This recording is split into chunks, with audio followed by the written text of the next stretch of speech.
Southwest Florida, we're rarely overwhelmed with a story, but this one was so enormous it was difficult wrapping our minds around the entire story. It's a story of Artis Naples, a group of people who are determined to make Southwest Florida and Naples a worldwide art and culture destination. Welcome to SWFL Live.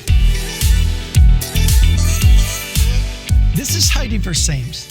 Heidi's one of those people who are absolutely moved by music, culture, and the arts. She wanted to tell us the story of Artis Naples and how it's impacting our entire region. Probably our finest asset in Southwest Florida. It's the story of entertaining, educating, adding some life. It's the story that makes our community whole. In 1982, Myra Janko-Daniels was invited to launch a capital campaign fund to start this idea of a performing arts center and creating a philharmonic orchestra. Fast forward to today, it's not just ambitious, it's overwhelming. There are two groups in Southwest Florida. One group who understands what's going on here, and one who has yet to understand.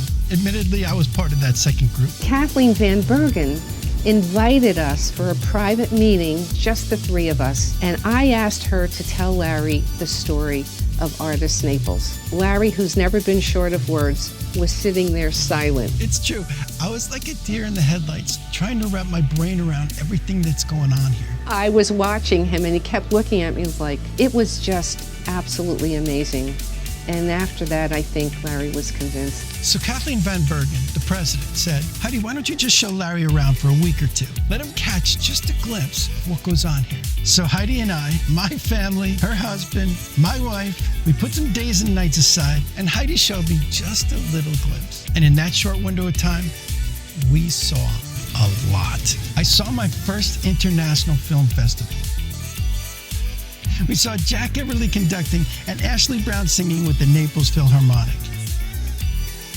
We saw the amazing Baseball Heroes exhibit at the Baker Museum.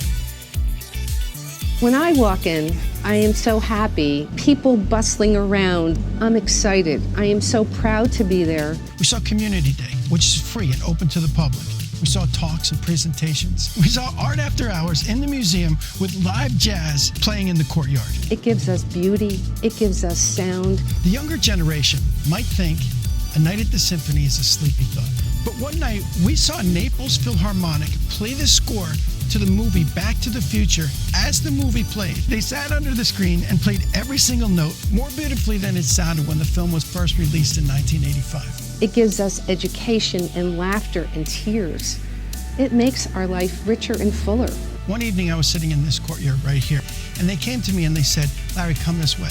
So they took me through these doors, down some back employee hallway, into some other theater, and in there was about 200 people just taking in a night of jazz. I was like, what's this place? Who are these people and how did they know about this?